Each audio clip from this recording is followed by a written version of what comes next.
The first gunshot that rang through the valley of Redemption Creek wasn't meant to kill, but the second one would be. Scarlett Zimmerman ducked behind a water trough as splinters flew from the hitching post beside her, heart hammering against her ribs like a wild Mustang desperate for freedom. Spring of 1871 had brought more than wildflowers to this dusty corner of Wyoming territory. It had delivered judgment upon her head from the most pious of sources, the very town that once welcomed her with open arms. "Show yourself, Miss Zimmerman," Sheriff Dawson's voice carried on the morning air. "This doesn't need to get any uglier." Scarlett closed her eyes, the memory of yesterday's public humiliation burning bright. Standing before the entire congregation, Pastor Wallace pointing his bony finger at her as he declared her presence a stain upon the sanctity of the Lord's house. Her crime: teaching the town's children that the earth revolved around the sun, that stars were distant suns themselves, and worst of all suggesting that perhaps the 7 days of creation might have been longer than the scripture indicated. Science: they called it witchcraft. Knowledge: they named blasphemy. The third shot blasted a hole in the trough, sending water cascading over her boots.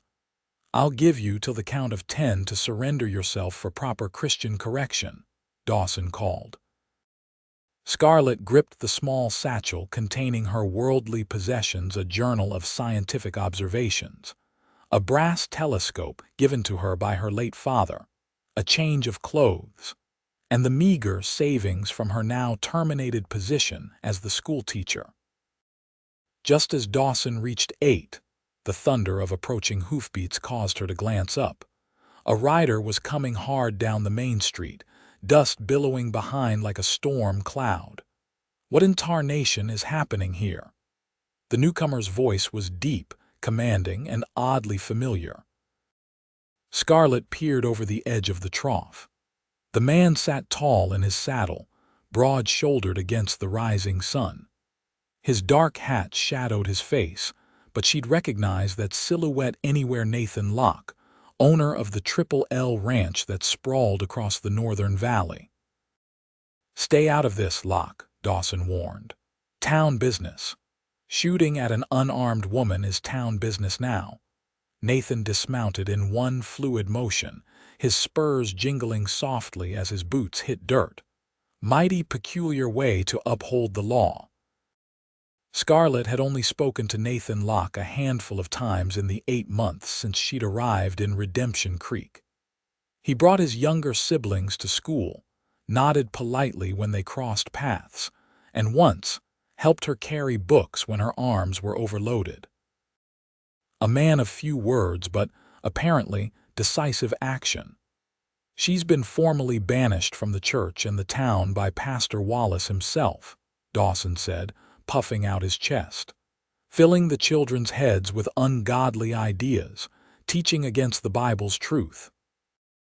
Nathan's gaze found Scarlett, still crouched and dripping beside the ruined water trough. Something unreadable flickered in his eyes.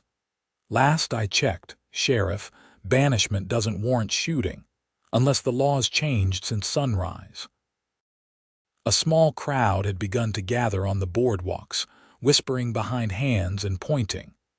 Pastor Wallace himself emerged from the general store, his black coat flapping like crow's wings. "Mr. Locke," the pastor called, "this woman has been deemed dangerous to the moral fabric of our community. Her teachings contradict God's holy word." Nathan's face remained impassive. "Seems to me the only danger here is a lawman firing at an unarmed schoolteacher." The standoff stretched between them, tension thick as summer heat. Finally, Nathan turned to Scarlett. "Miss Zimmerman, I have need of a tutor for my siblings. The ride to town is becoming impractical with spring work beginning." He extended his hand. "I'm offering you employment at Triple L, safe passage included." Gasps rippled through the onlookers. Pastor Wallace's face darkened to a dangerous shade. "You would harbor this heretic." Nathan's voice remained steady. I would employ a qualified teacher for honest work. What she believes about the stars doesn't change how she teaches numbers." Scarlett stared at his outstretched hand, aware she was standing at a crossroads. Stay and face Christian correction, which she'd heard involved public lashing, or accept this unexpected offer from a man she barely knew. "Sheriff still got a loaded gun," she said quietly. Nathan's mouth twitched almost imperceptibly. "He won't use it. And why's that? Because I supply half this town's beef and winter's not that far behind us." He lowered his voice. "And because I'm a better shot." Something in his confidence gave her courage. Scarlett reached up and took his calloused hand, allowing him to pull her to her feet. "I accept your offer, Mr. Locke." Nathan nodded once, then guided her to his horse. He helped her mount, then swung up behind her. The proximity made her breath catch. She could feel the solid warmth of him against her back, smell leather and pine and something distinctly male. "This isn't over, Locke," Dawson called. Nathan gathered the reins. "I believe it is, Sheriff. Good day to you all." As they rode out of town, Scarlett felt the weight of stairs boring into her back. She'd come to Redemption Creek full of hope, eager to bring education to this remote outpost. Now she was leaving in disgrace, pressed against the chest of a near stranger. "Thank you," she said once the town faded behind them. "Though I fear you've made powerful enemies on my account."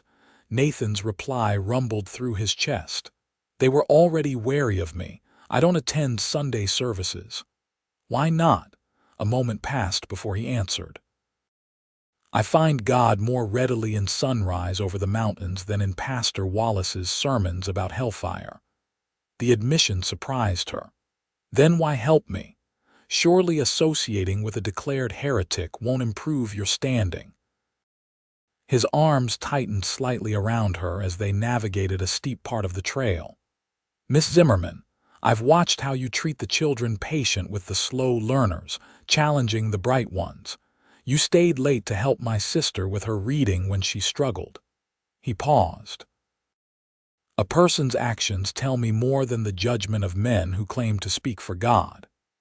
The Triple L Ranch appeared as they crested a hill, a sprawling main house with several outbuildings, corrals filled with horses, and pastures that seemed to stretch to the distant mountains.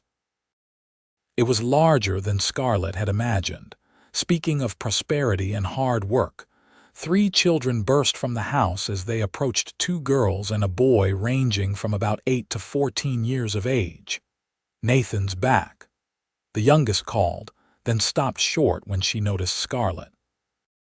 "Who's that?" Nathan dismounted and helped Scarlett down, his hands lingering briefly at her waist. "This is Miss Zimmerman. She's going to be your teacher now, right here at Triple L." The oldest girl, Scarlett, recognized her as Emma Locke from school, broke into a wide smile. "Really? We don't have to ride all the way to town anymore." "That's right," Nathan confirmed. "Miss Zimmerman needs a place to stay and you 3 need learning. Seems a fair arrangement." The youngest girl approached cautiously. "Did something bad happen in town?" Nathan and Scarlett exchanged glances. "Some folks didn't appreciate Miss Zimmerman's teaching methods," he said simply. "Their loss is our gain." A woman appeared in the doorway, wiping her hands on an apron. "Nathan, you're home early." She stopped when she saw Scarlett. "I see we have company." "Mrs. Baxter, this is Miss Zimmerman. She'll be staying with us as the children's teacher. Could you please prepare the east room for her?" The housekeeper looked between them with undisguised curiosity but nodded. "Of course. Come along, miss. You look like you could use a cup of tea after whatever commotion brought you here." As Scarlett followed Mrs. Baxter, she glanced back to see Nathan watching her, his expression thoughtful. What had just happened? In less than an hour, her entire life had been upended. Yet somehow, despite everything, she felt safer than she had since arriving in Wyoming. That night, after a simple but hearty dinner where the children peppered her with questions about what they'd learn, Nathan showed Scarlett to a small building near the main house.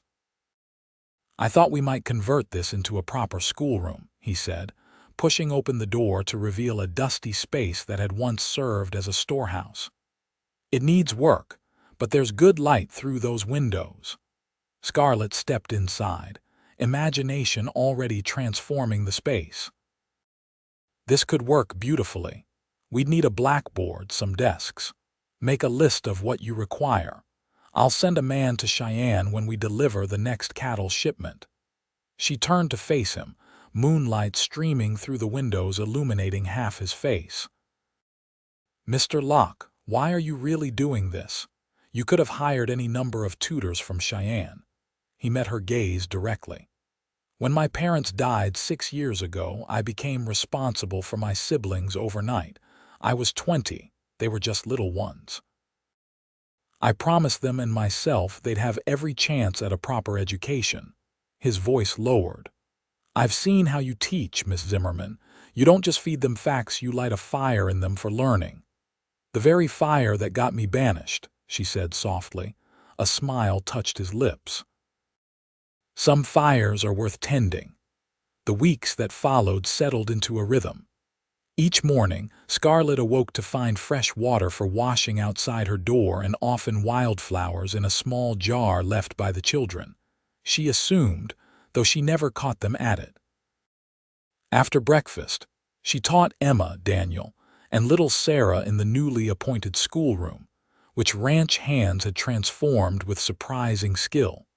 Nathan was often absent during daylight hours, managing the vast operation of the ranch with its dozens of cowboys and thousands of cattle.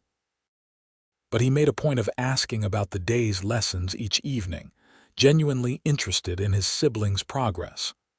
One evening a month after her arrival, Scarlett was startled by a knock on her door long after the household had retired. She opened it to find Nathan standing there, hat in hands. "I apologize for the hour," he said, "but I thought you might like to see this." Curious, she followed him outside.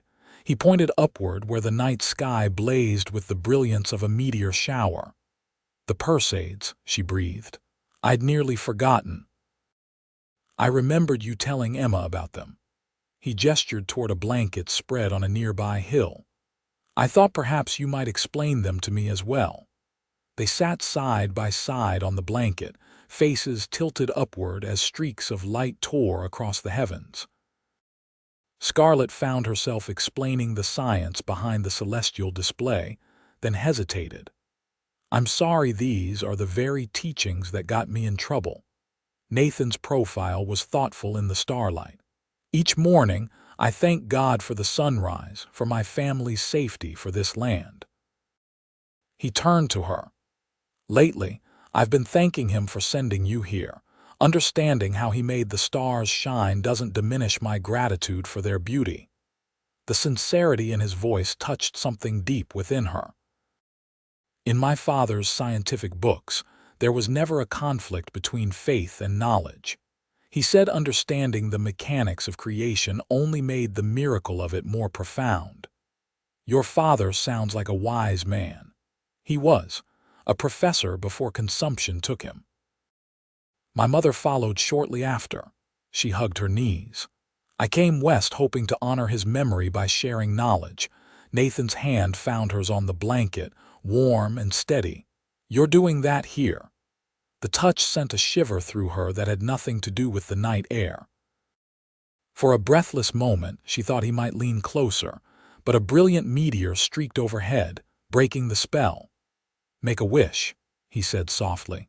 Scarlett closed her eyes, but in her heart, she already knew her wish was taking shape, and it centered on the man beside her. Summer progressed with golden days, and the ranch thriving under Nathan's careful management. Scarlett found herself watching him when he wasn't looking, the way he patiently showed Daniel how to mend fences, how he listened to Sarah's endless stories with complete attention, the respect with which he treated every man who worked for him.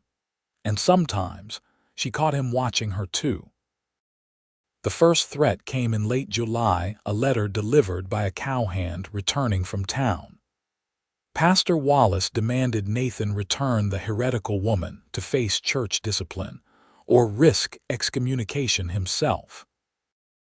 "As if I were property to be returned," Scarlett said, anger coloring her cheeks as Nathan showed her the letter in his study. "Some men view women as such," Nathan replied, his own jaw tight. "I am not one of them." He penned a reply that was polite but firm, stating that Miss Zimmerman was employed legally at Triple L Ranch and would remain so as long as she wished. The second threat was more direct.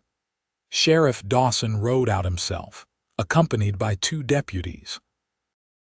"I've come to collect Miss Zimmerman," he announced when Nathan met them in the yard. "Pastor Wallace has convinced the territorial judge she's in violation of public morality statutes." Nathan stood like granite, unmoved. "Show me the warrant." Dawson shifted uncomfortably. "It's being processed." "But I have the authority, you have nothing," Nathan cut him off. "This is private property. Miss Zimmerman is here legally. Without a warrant, you're trespassing." Ranch hands had materialized around the yard, several conspicuously armed. The deputies looked nervous. "The pastor won't let this go," Dawson warned. "Then let him come himself," Nathan replied evenly. "Good day, Sheriff." That evening, Scarlett found Nathan in the barn, methodically checking rifles, her heart clenched at the sight. "I won't be the cause of violence," she said firmly. "Perhaps I should go to Denver or even back east." Nathan set down the rifle he was oiling. "Is that what you want?" "Of course not. I've found." She hesitated, unsure how to express what the ranch, the children, and him had come to mean to her. "But I won't have blood shed because of me." He crossed to her, close enough that she could see the flecks of gold in his hazel eyes. "Scarlett." It was the first time he'd used her given name, and it fell from his lips like a caress. "Some things are worth fighting for." The way he looked at her made her wonder if he was still talking about her teaching position. August brought scorching heat, and the annual summer gathering at Redemption Creek, a combination of harvest festival, livestock auction, and social event that drew ranchers and townsfolk from miles around. Despite tensions with the town, Nathan decided the ranch would participate as usual. "We can't hide forever," he told Scarlett as they loaded wagons with goods to sell. "Besides, the children look forward to it all year." She nodded, though anxiety knotted her stomach. "I understand." He studied her face. "You don't have to come. If I stay behind, I prove them right that I have something to hide or be ashamed of." She squared her shoulders. "I'll face them." Pride flickered in his eyes. "We'll face them together." They arrived mid-morning to find the festival in full swing. Stalls lined the town square, selling everything from preserves to hand-tooled saddles. A makeshift corral held livestock for auction, and children ran laughing between attractions. The reception was mixed. Some townspeople deliberately turned away, others offered cautious greetings. The Locke children were quickly absorbed into games with friends, while Nathan conducted business with other ranchers who seemed indifferent to town politics. Scarlett found herself at a quilt stall run by Mrs. Peterson, whose daughter had been one of her brightest students. "Clara asks about you," the woman said quietly. "Says the new teacher just makes them copy Bible verses." "I miss her sharp mind," Scarlett replied, touching a beautifully stitched quilt. "How is she?" "Bored, but still stargazing with that little telescope you showed her how to make." Scarlett smiled, warmed by this small victory when a shadow fell across the stall.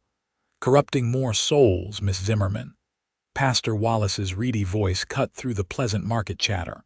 "Your influence spreads like poison." She turned slowly to face him, aware that nearby conversations had hushed. "Good morning, Pastor. Lovely weather for the festival." Her calm seemed to inflame him further. "You mock the very community that welcomed you, spreading your godless ideas among innocent children." "There is nothing godless about understanding the world God created," she replied, keeping her voice steady despite her racing heart. The pastor's face reddened. "Blasphemy! You would elevate man's feeble understanding above divine revelation." A crowd was gathering now, festival goers drawn to the confrontation. "I teach children to observe, question, and think," Scarlett said. "Surely God gave us minds to use them." She bewitches them with talk of millions of years and Earth spinning around the sun. Wallace turned to the crowd. "This woman denies the very foundations of Scripture." "I deny nothing," Scarlett countered, finding strength in truth. "I simply suggest that perhaps the Creator's methods are more complex and wondrous than we fully comprehend." "Heresy." Wallace spat, then jabbed a finger toward Nathan, who had appeared at the edge of the gathering. "And you, Locke, harboring this woman, defying the church. You're as lost as she is." Nathan stepped forward, his presence commanding attention. "I judge people by their actions, Pastor. Miss Zimmerman teaches with patience and kindness.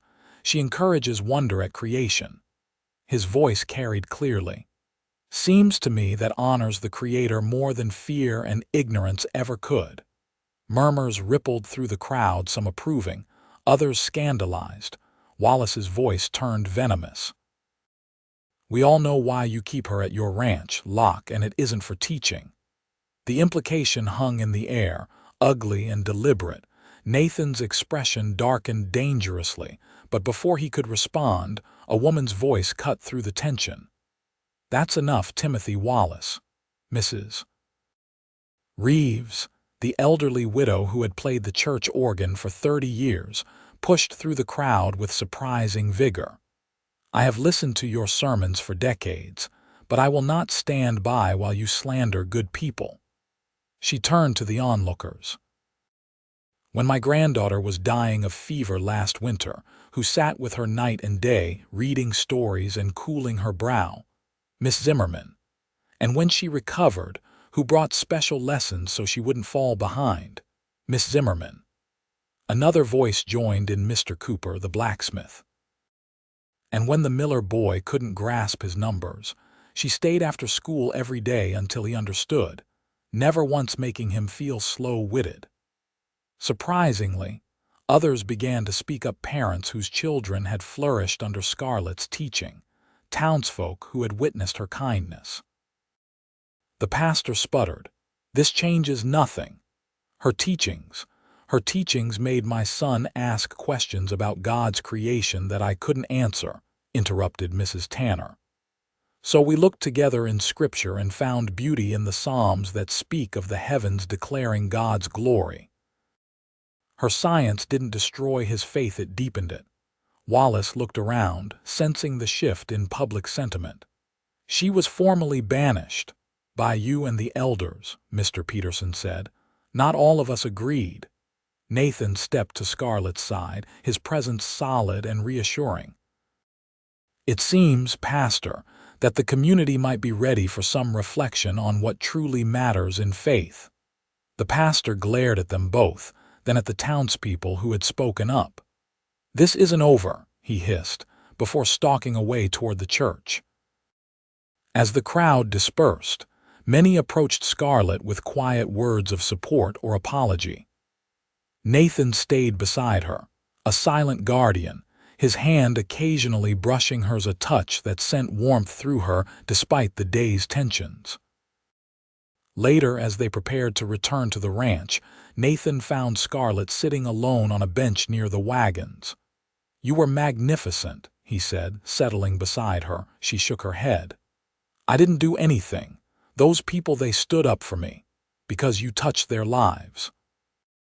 His hand found hers, fingers intertwining. "Just as you've touched mine." The moment stretched between them, filled with unspoken feelings. Finally, Nathan spoke again, his voice low. "When I found you behind that water trough, I acted on instinct. But each day since, Scarlett, has been a conscious choice." His thumb traced circles on her palm. "Each morning I thank God for sending you to us, to me." Her heart quickened.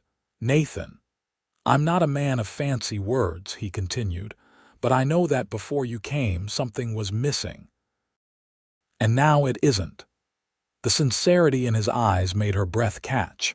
Slowly, giving her every chance to pull away, he leaned forward and brushed his lips against hers gentle, questioning. Scarlett responded, her free hand rising to his cheek as the kiss deepened, becoming a promise. When they finally parted, foreheads touching, Nathan whispered, "Come home with me, Scarlett, not just as the children's teacher, but as—" "Yes," she said simply, joy bubbling through her. Home. The fall harvest brought change to Redemption Creek. Pastor Wallace, facing a divided congregation and diminishing authority, accepted a position in a more conservative parish back east. The new minister, a younger man with a scientific background and a gentler approach to faith, reached out to the Triple L Ranch. "I've heard much about your teaching, Miss Zimmerman," Reverend Howard said during his visit. "I wonder if you might consider offering some lessons at the schoolhouse again, perhaps one day a week." Nathan and Scarlett exchanged glances across the parlor. "I would need certain assurances," she said carefully. "Of course, I believe education and faith should illuminate each other, not compete." The Reverend smiled. "In fact, I was hoping you might help me establish a small observatory.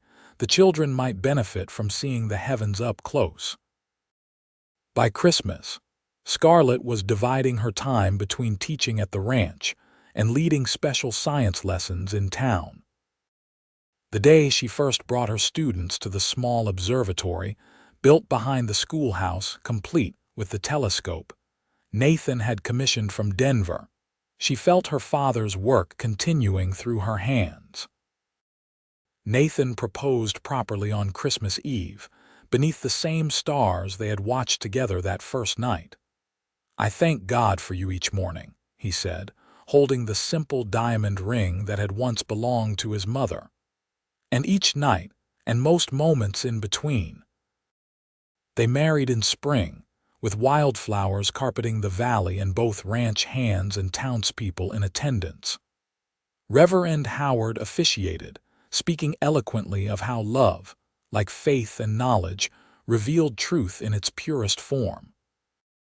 The Triple L flourished under their joint care, Nathan managing the ranch, while Scarlett divided her time between teaching, helping with accounts, and eventually caring for their own children alongside Emma, Daniel, and Sarah.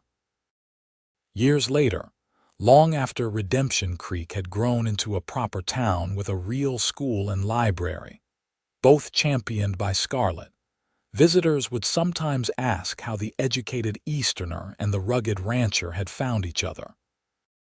Nathan would simply smile and say, "She needed sanctuary, I needed light. God provided both."